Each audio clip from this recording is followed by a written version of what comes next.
Welcome to Green Shoots. Green Shoots is a special segment from Founder India where we showcase the entrepreneurs from different parts of the world who talk about their journey, who share their experiences, and we get to know about the initiatives, the interesting things that these guys are doing. Today we have a very special guest with us. We have with us Abhishek Agarwal. He is the President Delivery for Judge Group. Judge Group is part of an international conglomerate, and we have with us Abhishek, who will be sharing from his experiences what this group is doing and what are their campaigns, what are their initiatives. Hello, Abhishek. Welcome to the show. Hello, Abhijit. Thank you. How are you? I'm doing good, sir. And we would like to know about Judge Group and the origin of Judge Group as well. Great. So, Judge Group is a 51 years old company, primarily into IT staffing solution and services. It is headquartered in, Pennsylvania, Pennsylvania in US. And for India, we ventured basically into India 4 years back. And Judge India is primarily into, the learning space, the consulting space, and the staffing space.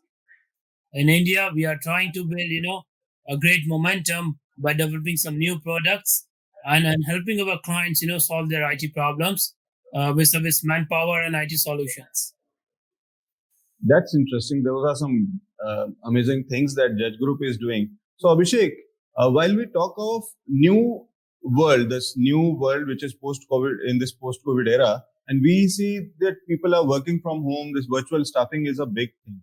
So, what is Judge Group doing around that, and how is Judge Group helping people find jobs virtually and remotely? I mean, post COVID, and the situation has completely changed in terms of the work style. As a lot of us are aware that remote working has become a new norm. So Judge India has really adapted well to the new situation, to the new challenge that's been put across. So, to your question, like basically, 100% of our workforce is working remote right now. So that's one thing as far as the internal resource people are concerned. At the same time, we are helping, our clients to solve their problems remotely only. A lot of solutions are being designed.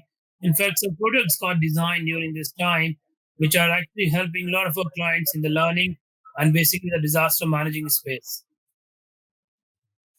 Wonderful, Abhishek.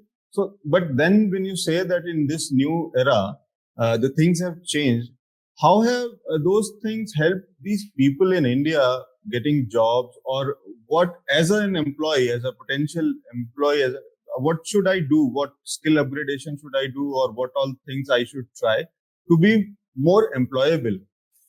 So a lot of things are happening. If you look at the overall numbers, while we can say that is staffing or the jobs are getting reduced, yes, I mean they did for some time, but if you look at the staffing business, globally it is close to $500 billion economy. And while India is definitely low in terms of the revenue output, which is close to $6 billion, at an annual rate, India is still the sixth largest, I would say, staffing segment business generator in the world. I mean, US topped the list, but with around $160 billion of revenue. But India is actually on an annual growth rate of around 15%, year on year. And if we really keep on doing this job for, let's say, next 5 to 6 years at this rate, it's India may venture into, let's say, instead of six, we can come maybe at the fourth or fifth spot, 5 years down the line. So that's what the business model is. That's where the space is in terms of the business and the revenue growth. Now, as far as the jobs, that are concerned, a lot of jobs in India are getting remote, especially in the IT and ITES sector. I would say 70 to 80% of the companies are working remote as on date today in India. So that basically, talks about the strength as far as the business continuity and the risk assessment, the compliance, and the governance around the work is concerned. So with 80% workforce working remote, a lot of people getting added into this, kitty every day. While a lot of people they lost their jobs, but a lot of people are getting, reskilled as well. And this reskill isn't happening more because of the online platforms. There are a plethora of platforms in India that has come up along with some, startups which are helping people from different industries and verticals, right from manufacturing to healthcare to pharma, not only IT. Multiple industries are getting together to come online and to get digitized and helping their people reskill. So a lot of workforce is getting added, while we are talking about this segment in India. In a nutshell, if you ask me, staffing is basically on the improvement path with a 15 to 16% of growth trajectory, that we can look forward in the upcoming years in India. Wow. So you guys help people with those reskilling things and they become more employable. But then there must be some difference in terms of the cultural outlook or the overall scenario, social thing. Like when an Indian works for for an American company, there must be some cultural shift. How do they adapt to that? What all things? How you help those people to work and what is that different as a difference in terms of let's say the work culture and also in terms of the employees outlook towards the company or the culture overall. So very interesting question, Lavdeep. Actually, if you ask me, honestly, we all were very apprehensive as to how India would react and how India would manage to this, online and remote working concept. But to our surprise, India actually did a remarkable job. I think nobody expected that, companies back in India would be able to support online to their clients over here in US or basically across the globe, for multiple other countries. So uh, I would say it's been a great or a remarkable job by the people, I mean, by the workforce in India to get into this new change model and helping the clients deliver on time. Um, I think, in spite of all the odds, and there were some apprehensions regarding the space, the internet connectivity, the people availability, moreover, the burning rate, of usage as far as this online time was concerned. People really, accommodated well. Uh, that's what I would say. Well, so Abhishek, when you are filling this gap, when you help people from India get jobs in the US or those US clients getting employees, those that workforce working from India or maybe also going there and working there. But we have heard of those recent stories about the visa issues and the new regime there in America, as in the Biden government. We've heard that they are working on those H-1 visas and other kind of visas and they're changing some of those rules. So you think those regulations are gonna impact this association, as in the employee and employer association between India and the US, in a positive manner? And how soon can we see those impact, those results coming out on ground? Absolutely, I believe with Joe Biden government coming into the play now, lot of restrictions from Trump's era they have been revoked. H1B, uh, I mean, because of COVID in 2020, Trump basically put a cease on H1B. So last year, nothing happened. But this year, everything is basically back to normal. The lottery system, the capping of, the selection of petitions, everything is going on at a standard and at a regular rate. So it's a positive environment for H1Bs and the H4s and the people, who are dependent on H1Bs as well. So overall, I think it's back to normalcy as far as the visa and the visa situation is concerned right now. So Abhishek, my next question is about the tips that you can give to those people who are applying for these jobs, because in India this job market is bad, and now these people are applying to these American companies and if they can find a job there, but we've heard of those AI and ML type of things working on their resumes, and when a machine or a code is sorting those CVs and trying to find the best candidates, how should I, as an employee or a potential employee, a candidate, how should I draft my CV? What all things I should take care of so that I sail through this process where this software or this machine learning or AI thing will approve of my resume, and I might get a slot, even if it is for an interview. At least I get sorted, I get selected, as in that first level, I cross that. So what all things I should keep in mind for that? Great. So,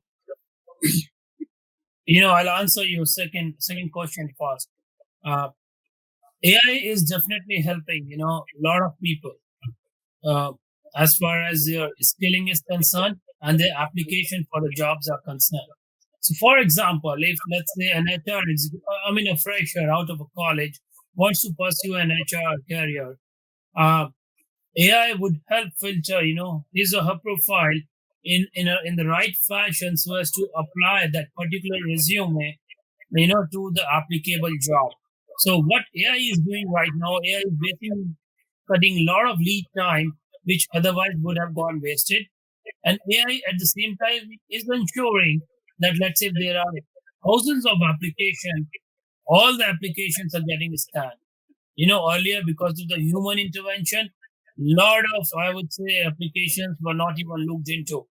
For example, if there's a job posting and 1,000 people have applied for it, AI is ensuring that it's basically stacking those 1,000 applications, in the manner of the priority, depending on what has been presented in the profile. So my suggestion to the youngsters, to the freshers would be to ensure that they create their profile in sync with what is there in the job description. Re- Understanding of the job description is paramount. And once you understand what is there in the job description, you need to ensure that you reflect the same attributes in your profile so that AI can pick it up and present it nicely, to the hiring manager. So the landscape has changed, and you guys might be aware that with the invent of digitization, lot of new tools have come into the place, especially in the AI and ML space.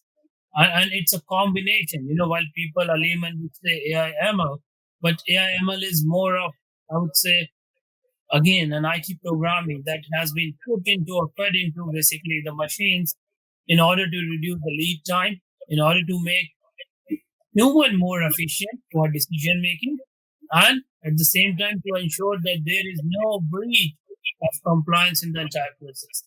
So, a lot of technology, a lot of platforms have come into the play, and it is a matter of time that right now AI adoption is 7 or 8% globally.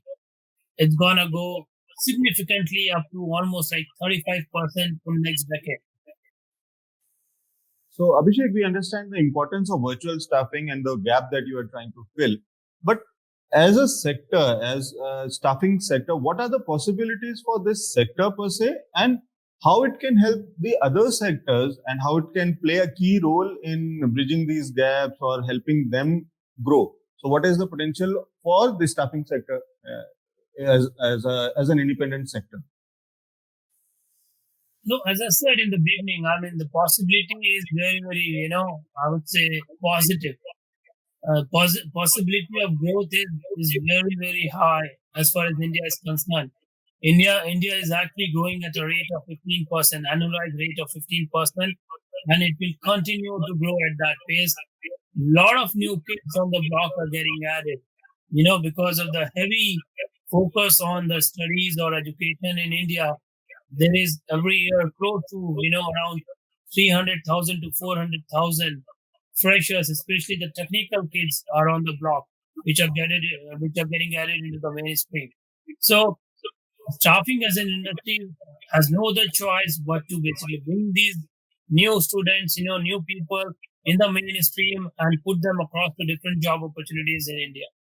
And India is opening up. There are new ways, new methods which are coming in order to train these people to ensure that employment opportunities are there. As employment opportunities would grow, the staffing industry would grow in parallel for sure. So the future is very, very optimistic as far as India and India's staffing industry is concerned. Wonderful. And what about the future plans of Judge Group in India? How is the Judge Group helping reskilling of individuals in India, and any expansion plans if you can share with us? Sure. See, Judge is close to like 4 years now in India. And year on year, we are growing almost like 100%. So our target is again to grow at least 100% in 2021. And we are helping a lot of people. I mean, Judge basically, created its own learning management system. And this learning management system, it's a new product with very different and unique features wherein the concept of not only AI or ML is being used, it's more of AR, VR, features also that has been basically inculcated in this product. So through this product, we are venturing into reskilling or basically skilling a lot of people on the ground. And it could go all the way to the universities, to the colleges, to the schools, or to the main corporate sector as well. Like if somebody wants to get a skill on Java or AML technologies, this tool is going to provide you that ability. At the same time, if some medical college, they need, again, an online study curriculum, this tool is going to facilitate that as well. So through this product, we are venturing into an area wherein we are going to help a lot of people to reskill as to what they are doing or to skill the freshers in the management. That all sounds so interesting, and that gives us immense hope, because ultimately you are helping people, Indians, get jobs, get better salaries, and earn more and better living. So there can't be a better story than this. So thank you so much for those efforts and the business, the work that you are doing, and the your this contribution to India is simply amazing, and we are so thankful to you for all this. Thank you so much for joining us and taking time out for this show. Thank you so much. Thank you, Lavjeet.